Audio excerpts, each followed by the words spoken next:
Good evening and a very warm welcome to your weekly program of Tonga This Week with Television Tonga. This program features major news stories during the week. Making headlines, Their Majesties officiates at the Tuniua's Royal Agricultural and Handicraft Show 2013. Real Tonga's domestic operations affected due to problems occurred to its chartered aircraft.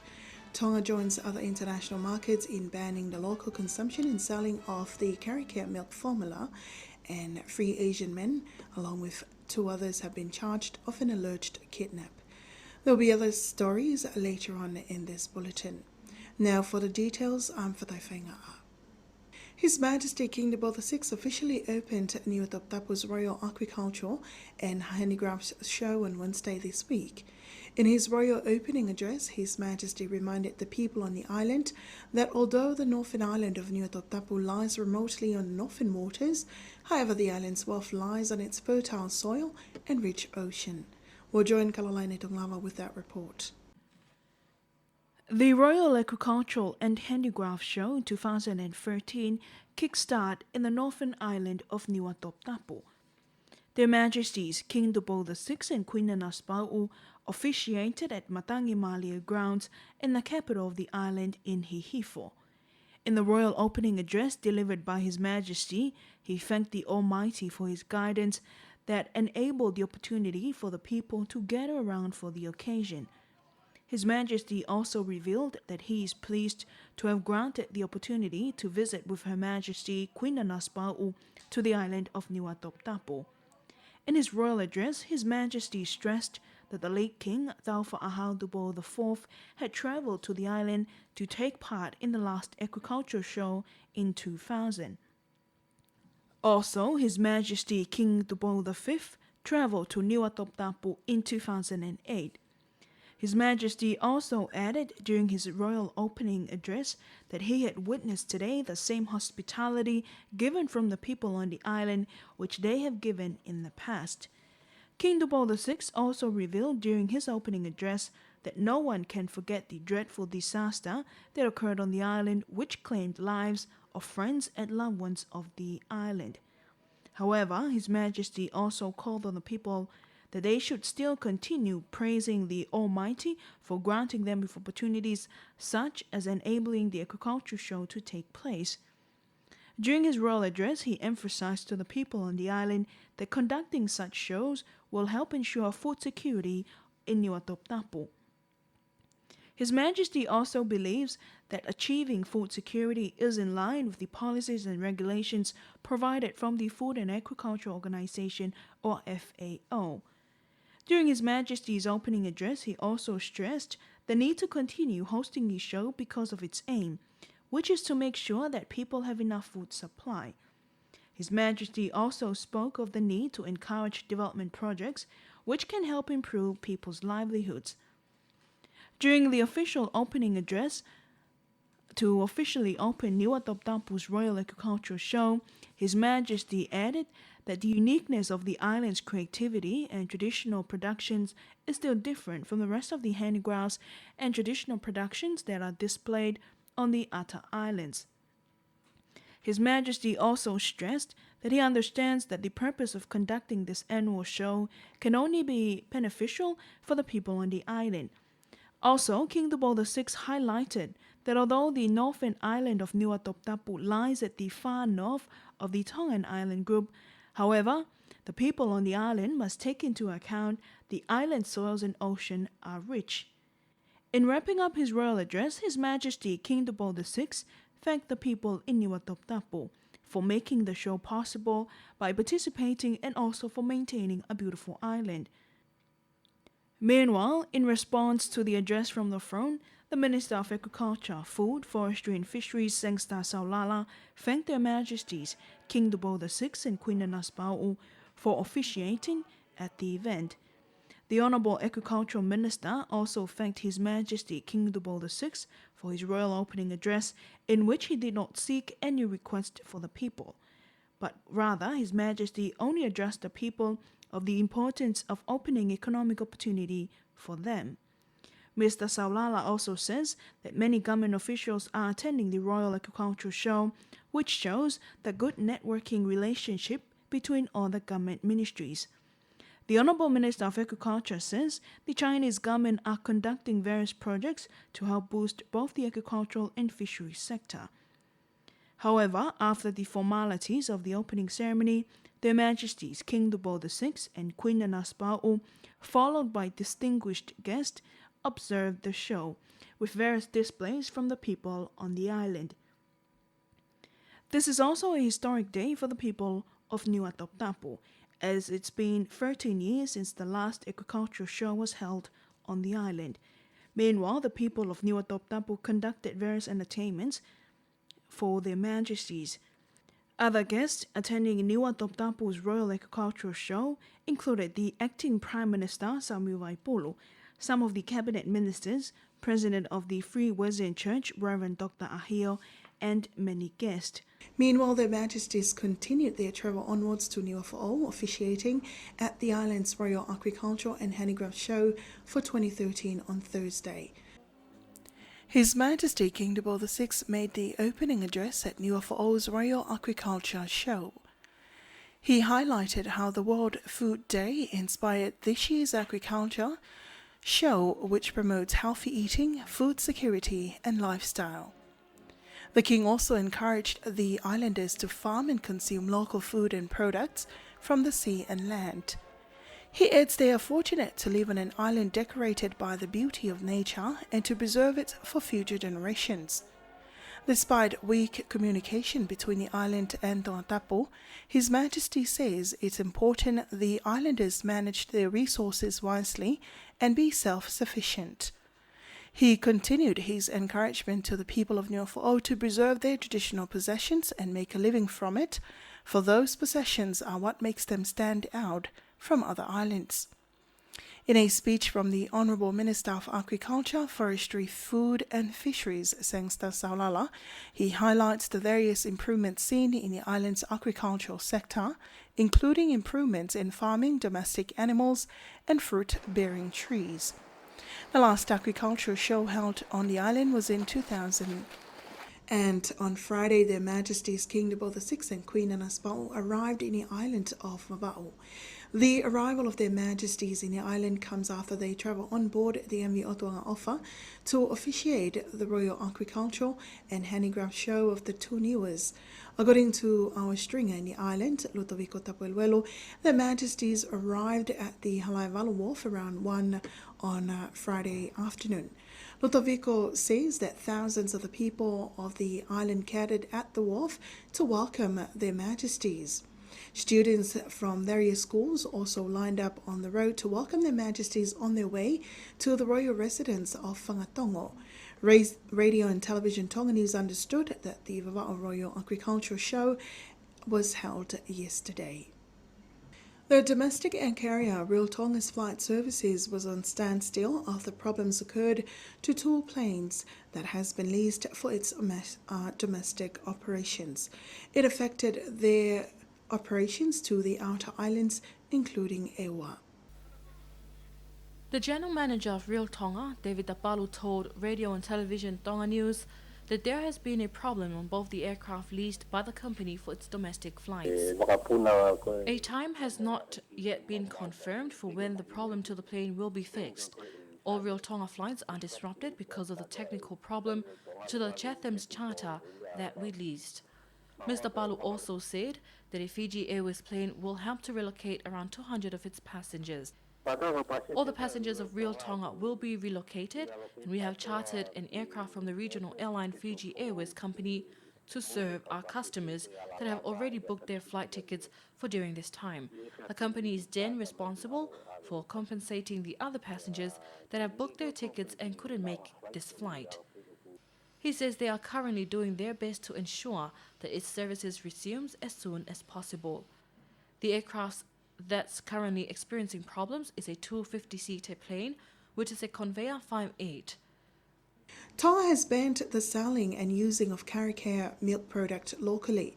This was based on the findings that Hu protein toxin present at the product.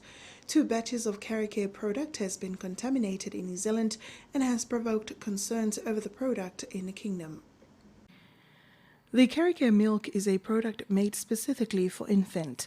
Tonga has banned the product from all retail and wholesale shops. The Principal Assistant Registrar of the Ministry of Commerce, Tourism and Labour, Ulakmol advised from the New Zealand government. From today onwards, purchasing of all Kerikere products has been banned. This also implies to all products that the retail shops currently obtain, where owners must take off the product from their shelf and await the second stage of work. He says the decision was an outcome of an urgent meeting between himself, health personnel and officers from the New Zealand High Commissioner's office. He also urges public to stop using such product as it can harm a human's life. New Zealand has recalled some of its product in the country, but not on other nations, including Tonga. He also confirms to Radio and Television Tonga News that many Asian countries have banned the usage and import of the product to their market. However, they also urge retailers and wholesalers that they are currently seeking an avenue to compensate them for their loss in purchasing Kerikere product. Kerikere is a milk product produced by a New Zealand company, Fonterra. Meanwhile, Viola Hospital has confirmed that it have not recorded nor admitted infants or people to the hospital suffering from any effect of consuming Kerikere milk products. This was confirmed to Radio and Television Tonga News by the doctor in charge of the pediatric ward, Dr. Xiaosi Aho. The doctor in charge of Viola Hospital's pediatric ward, Dr. Xiaosi Aho, says it is likely that Tonga is not affected by Kerikere milk products, but he cautions people all the same to be careful of what they feed their babies. Dr. Aho says one of the negative effects of consuming Kerikere milk products are vomiting and diarrhea. Although it's a common symptom with sick children, he adds. He also emphasizes the importance of breastfeeding babies until they're at least a year old. With my understanding, the concern over this issue was raised in March this year. It's now August and no one has been admitted to the hospital with any symptoms of infection from the hui protein bacteria that was found to be present in some of the products sold in New Zealand. However, it is important that parents are aware of their children's main source of food to ensure that it is safe for child consumption. If children are vomiting or have diarrhea, parents must bring them into the hospital for medical attention and treatment. Meanwhile, the Ministry of Commerce, Tourism and Labour will confirm if all Kerikere milk products will be taken off the shelves in retail and wholesale shops. For Television Tonga News, I'm Sinila Tu. The Office of the Attorney General have completed the gazette of Cabinet's decision last week to allow a special harvesting season for sea cucumbers. The exceptional season of harvesting, processing and exporting of sea cucumbers starts this Wednesday, August 7th until September 30th. The CEO of Ministry of Agriculture, Forestry, Fisheries and Food, Losaline Ma'asi, has confirmed with Radio and Television Tonga News that although the decision has been gazetted, however, the Fisheries Department have not issued any harvesting license to 11 companies who have applied to harvest sea cucumbers within this exceptional term of harvesting. According to the CEO of the Ministry of Fisheries, this is because all the companies have not met the requirements needed before the ministry can issue a license for fishing of sea cucumbers. The approval of this exceptional term was after a cabinet's decision was gazetted by the Attorney General's office. However, this has given fishermen an opportunity to fish the sea organism, but they must ensure that it will be exported to the foreign markets in time.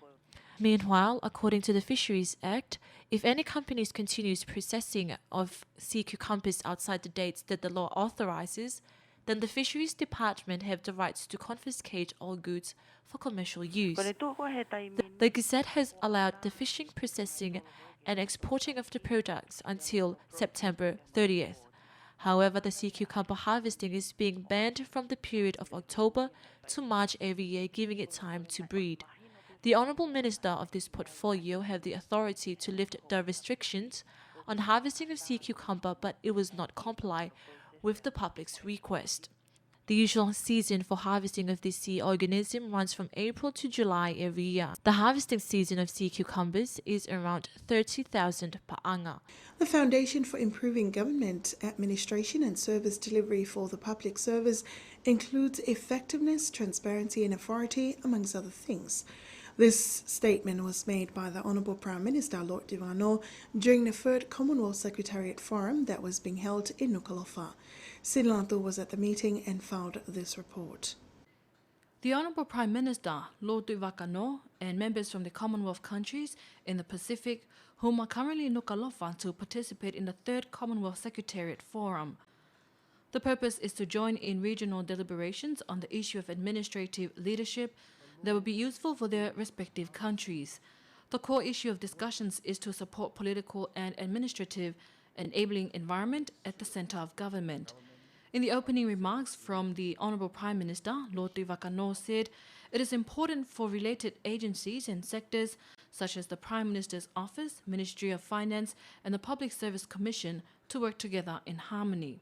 Efficiency, effectiveness and productivity, accountability, transparency, devolution of power and authority, partnership with the private sector, empowering the community and so forth, have become the basis for improving government administration and service delivery by the public service.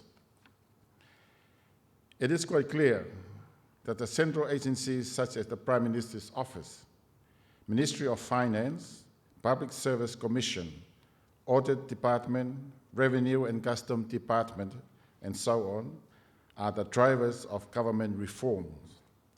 They must therefore embark upon providing good leadership in order to move forward with reform and improvements required to make sure that the government and the public service deliver to the expectation of the public. He also added that the administrative actions still need to be coordinated at the centre so that the government policies are efficient and effective and that the objectives are achieved and public served. Meanwhile, in the welcoming speech from the Pacific Regional Advisor for the Commonwealth Secretariat, Dr. Tayamoni Bifileti, said the forum recognizes the link between the central agencies providing leadership and driving coordination across government for sustainable development. As a region of young democracies, investment in the people and building their capacity remain key and fundamental to economic growth and political development in the Pacific. As political and administrative frameworks continue to evolve, we need to empower people and leaders to deliver political stability, economic growth, and development for the region. The Pacific today needs commitment, and history has taught us that it is not consensus, but commitment that holds us together. Dr. Bifileti added that the forum is a meeting of committed professionals and political leaders guided by shared values and ethical standards to serve. This is a 3-day meeting attended by participants from Commonwealth countries in the region. For Television Tonga News, I'm Sinilatu. In the same regional forum, the former Chief Secretary and former Secretary to Cabinet, Lady Fustoa, told the gathering that it is essential for an individual working under the government to first secure her life before serving the nation. The former Chief Secretary and former Secretary to Cabinet, who was also the first Communications and Information Minister, Lady Fustoa, reflecting and sharing her personal experience whilst working under the government. This is especially in terms of her relationship with her staff, politicians, Prime Minister and ministers, and also the public. Lady Fustoa shared with the gathering on how she served under 4 distinguished premiers. I had 3 formula for this. First, I would seek the Prime Minister's approval to allow me my intellectual freedom. I am not able to work if I don't feel this freedom. And it is essential that we maintain this intellectual freedom because it ensures the quality of our service and performance. My second the second part of my formula is, should the Prime Minister approve my request, then once my job of briefing is completed, his decision is the law. His direction is final. I am duty-bound to implement all that the Prime Minister directs. And finally, all matters of state are confidential. She added that it's important that every public servant have their faith and traditions, no matter. At the end of the day, reach into the wealth of your culture. Reach into their gems and play them. Because nobody else has those pearls. And as islanders, we always also reach into the depths of our Christian faith. When you've got those two, these are unlimited gems that you can call on to spice up your performance and your assistance to your nation.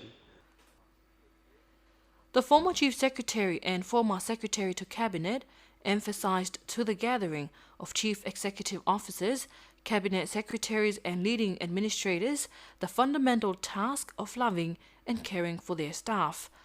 For Television Tonga News, I'm Sidney Lato. The Honourable Minister of Police, Prisons and Fire Services, Sosifa Tutafaiva, highlights the importance of the role and responsibilities of prison officers in an annual conference for prison commissions held at the Huatoitoli Prison. Linda Filiai was at the opening program at Huatoitoli Prison and filed this report. The Commission Officer Annual Conference for this year is attended by Prison Commission Officer from Tonga Tapu and Outer Islands. In the opening remarks from the Honourable Minister of Police, Prison and Fire Services, Sosifa Tutafaiva, he expresses his hope for a healthy working environment and for the staff in better cooperation and teamwork in order to make the ministry proud. The Prison Minister also stresses the importance of tasks and duties of prison officers.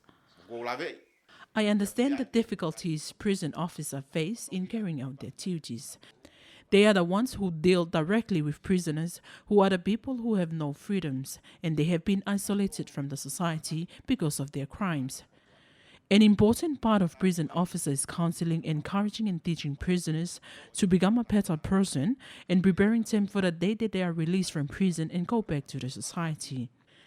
In a speech from the Commissioner of Prisons Department, Sione Falemanu, the conference serves as a platform for prison officials to share ideas, experience and ways to improve their duties to both prisoners and the public. The conference aims to build a closer working relationships among the staff. It also aims to further develop the ministry. This can be achieved through closer cooperation. Head prison officers from Outer Islands are participating in the conference and presenting their reports on the status of their prisons. The annual conference will end on Friday. For Television Tonga News, I'm Linda Filiai. From the Supreme Court, 3 men from Haveloloto were convicted and sentenced to jail for manslaughter and causing grievous bodily harm. They were charged for the death of David Fifita in Haveloloto last year, July 7th. Supreme Court charged the first offender, Philomila Kafusi, with manslaughter. He's been sentenced to 8 years imprisonment with a 2-year suspension. The second offender, Sione Talivakaola, was charged with causing bodily harm and he's been sentenced to 3 years imprisonment with 1-year suspension. The third offender, Seslangi, was charged with causing bodily harm. He's been sentenced to 5 years imprisonment with 1-year suspension. Their sentences were delivered by Justice Giles Cater on August 1st. The MA-60 aircraft has been proven satisfactory to operate domestically throughout the kingdom. MA-60 Captain Samuela Falamatui revealed this to Radio and Television Tonga News at the Lupapa'u Airport during the MA-60 second test flight to Vava'u. Captain Falamatui says MA-60 is no different from the previous aircraft that he has worked on around the region. He says this is the MA-60 second test flight to Vava'u, where the Honourable Deputy Prime Minister Sami Waipolo was on board together with other government officials and others from Real Tonga Airline. This is one of the best aircraft that I managed to fly on.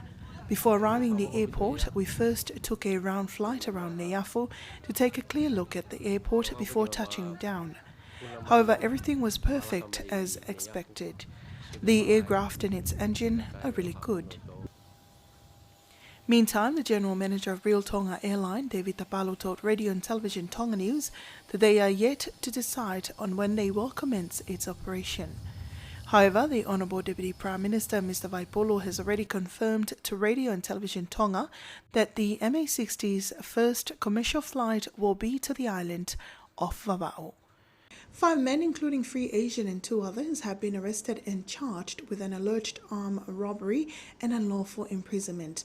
Tonga police confirmed this with Radio Tonga News this afternoon, during the weekend while saying that the 2 Chinese men, a father and a son, were kidnapped in Nuku'alofa 2 weeks ago. A ransom of $216,000 was demanded and paid by relatives of the victims, who were then released. Police are continuing investigations into the matter. The Tonga Water Board have begun replacing some of the water meters reader at some homes in Nuku'alofa. Introduction a new type of meter reader to the customers known as the Elster can.